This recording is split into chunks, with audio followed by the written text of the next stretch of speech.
Namaskar. This is Dhruva Jyoti Shah once again in front of you.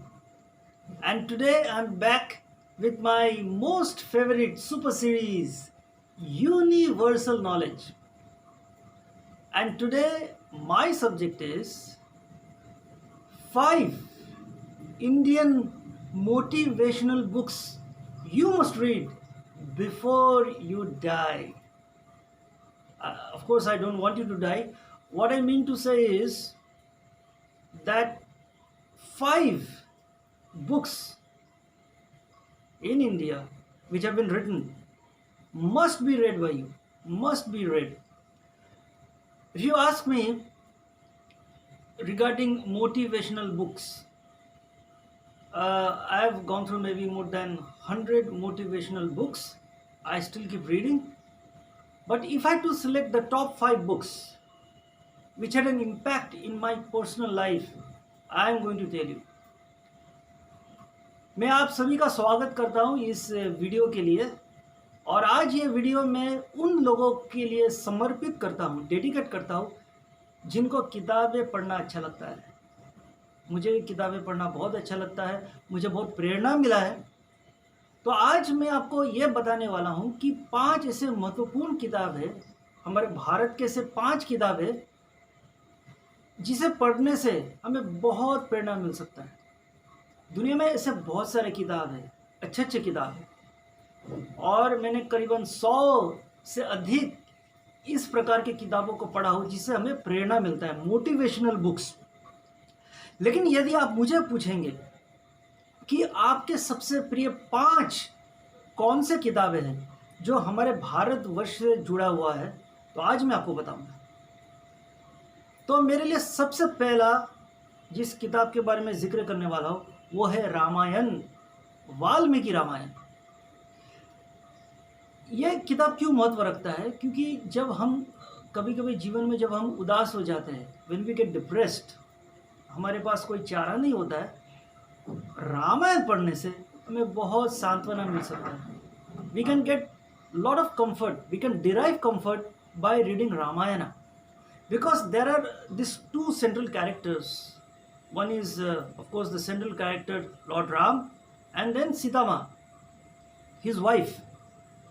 तो ये 2 जो पात्र है कि प्रभु श्री राम, दूसरी और सीता माता, इन दोनों को बहुत दुखों का सामना करना पड़ा जिसे हम आप करते हैं। लेकिन जब हम संकट में आ गिरते हैं तब इन दोनों पात्रों पे यदि हम ध्यान देंगे तो हमें बहुत मदद मिलेगा कि उन्होंने अपने जो संकट है उसका सामना कैसे किया, दुखों का सामना कैसे किया, और हमें क्या करना चाहिए। So it is a very good motivational book Ramayan. शायद आप कहेंगे मैंने टीवी में सीरियल देखा है, वो देखना अलग बात है, लेकिन आप खुद रामायण को पढ़िए। और रामायण के बहुत सारे वर्षन से मैंने खुद कई रामायण को पढ़ा है, मुझे मालूम है कि इसका फ़ायदा क्या है, इसका महत्व क्या है। और सबसे खास बात तो यह है रामायण कि यह हमें सिखाता है कि धर्म के रास्ते पे चलकर to walk in a virtuous path and be happy. That is the beauty of Ramayan. दूसरी ओर यदि मैं तुलना करूं Mahabharat, please do not read Mahabharat if you are depressed, you will get more depressed, because I have read Mahabharata and certain portions were very disturbing, very disturbing, and you begin to question, was this required?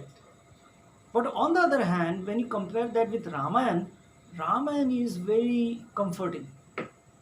Okay, so that is why Mahabharata cannot be a motivational book. It is a great book but not a motivational book, but Ramayana of course is a motivational book. My second book is Bhagavad Gita. Bhagavad Gita has a universal appeal. It is not a book about success, it is a book about how to live. When we feel very low, when we get depressed, when there is no support, this book can really motivate us.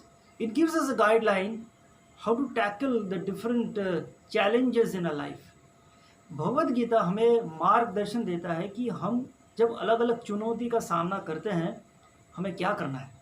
So it is simply a super motivational book, and of course the central character is Sri Krishna. My third pick is the three principal Upanishads, क्या आपने उपनिषद को पढ़ा है?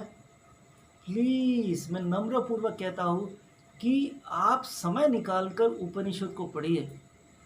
इसमें जो खूबसूरती, जो महक है, जब तक आप इसे नहीं पढ़ेंगे, आप जितना तारीफ की जाए, जितना प्रशंसा की जाए, उतना कम है।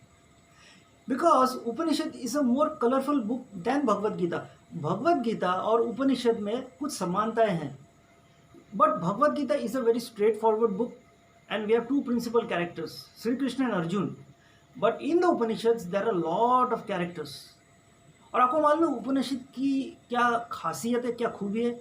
यह हमेशा यह कहता है कि नम्र बनो, ज्ञान प्राप्त करो, लेकिन ज्ञान के साथ साथ इंसान को नम्र होना बहुत ज़रूरी है। So Upanishad basically is a book of wisdom. And if I compare with the Vedas, यदि वेद आप पढ़े हैं, यदि आप पढ़ना चाहते हैं और उपनिषद को पढ़ने की बात करें, तो I would always recommend you to read Upanishads. क्योंकि वेद में क्या है, कुछ प्रार्थना है, there are certain rigid portions, but Upanishads is very relaxing, very enlightening. It is, of course, so I will give Upanishad a upper hand than the Vedas. Of course, you must go ahead and read the Vedas, but Upanishads is just a beautiful book, beautiful composition. आपको बहुत सारी जानकारी मिलेगी, अलग अलग जानकारी मिलेगी.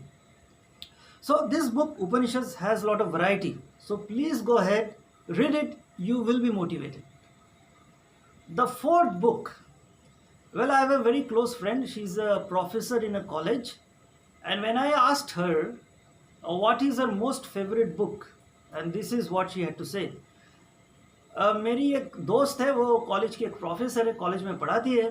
तो मैंने उनसे पूछा कि आपका सर मोस्ट फेवरेट बुक क्या है, आपको कौन सा किताब बहुत अच्छा लगता है पढ़ने में?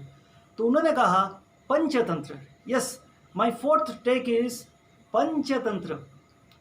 काफ़ी लोगों का कहना है कि विष्णु शर्मा शायद इस किताब को लिखा है, लेकिन महत्व यह नहीं कि किसने इस पुस्तक को लिखा है, महत्व इसका कंटेंट, इसमें जो चीज़ें हैं लाजवाब. काफ़ी लोगों का यह गलत सोच है कि पंचतंत्र बच्चों के लिए है. बिल्कुल नहीं, ये जानवरों का प्रयोग करके उदाहरण देकर इस पुस्तक को लिखा गया है. इसमें बहुत सारी कहानियाँ हैं, लेकिन मैं कह रहा हूँ क्या आपने पूरा पंचतंत्र को पढ़ा है? मैंने पढ़ा है, मुझे बहुत अच्छा लगा और इसमें बहुत ज्ञान की बात है. हमारा दिमाग बहुत तेज़ हो जाता है जब हम कठिन परिस्थिति का सामना करते हैं. हम लोगों को कैसे पहचानें? अलग अलग प्रकार के लोग हैं, तो उनको समझने के लिए पंचतंत्र आपको बहुत मदद करेगा. It is indeed a very motivational book and please go ahead and read it. It is not a book for children, it is a book for adults. It teaches us maturity, to be wise, to be sharp, to be alert. This is Panchatantra. और यदि आप पंचतंत्र नहीं पढ़ा है, please पढ़िए. यह हमारे जीवन के साथ संबंधित है. हालांकि यह आज से 2000 साल पहले लिखी गई थी, लेकिन जब आप पढ़ेंगे आपको थोड़ा भी नहीं लगेगा कि यह बहुत पुरानी किताबें हैं और ये कुछ काम का नहीं है. ये बहुत काम का चीज़ है, क्योंकि हमको ये बहुत प्रेरणा देगा हमें कैसे जीना है. And the fifth and final book is the complete works of Swami Vivekananda. Yes, this is the book that changed my life. I read this book about 5 years ago. आज से 5 साल पहले मैंने इस किताब को पढ़ा, और एक किताब एक नहीं 9 किताब है, 9 वॉल्यूम्स, इतने मोटे मोटे किताब है. तो मुझे पढ़ने के लिए करीबन 2 साल लग गए. लेकिन ये जो वॉल्यूम्स है, जो किताब है, मेरी ज़िंदगी को बदल डाली, मेरे सोच विचार, मेरे जीने का तरीका. And it is a motivational book, and until and unless you do not read it, you won't be able to experience the complete works of Swami Vivekananda. is an experience. ये क्या है? ये स्वामी विवेकानंद ने खुद लिखा है. इसमें उनकी बहुत सारी चिट्ठियाँ भी शामिल हैं. वो कहाँ पर जगह पर गए, उनके विचार क्या है. और ये किताब को पढ़ने से आपको एहसास होगा कि स्वामी विवेकानंद बहुत किताबें पढ़ते थे. उन्होंने सिर्फ अपने मन से इन विचारों को नहीं लिखा है. He was a great scholar. He did lot of studies regarding Vedanta, Upanishads. He read the Bible, because in many portions he commented about Gautam Buddha, Jesus Christ. So he had good knowledge, not only about Hinduism but also about other books. He was an avid reader, and that shows. And what an experience! Reading the complete works of Swami Vivekananda is an ocean. It's like enlightening. Yes, these volumes changed my life. तो यदि आप पूछेंगे इन किताबों को पढ़ने के लिए आपको कितना समय लगेगा, शायद आपको 3 साल लग गए। ज़िंदगी में 3 साल क्या है, लेकिन यदि आप 3 साल खर्चा करके इन 5 किताबों को पढ़ेंगे, कौन सी किताब?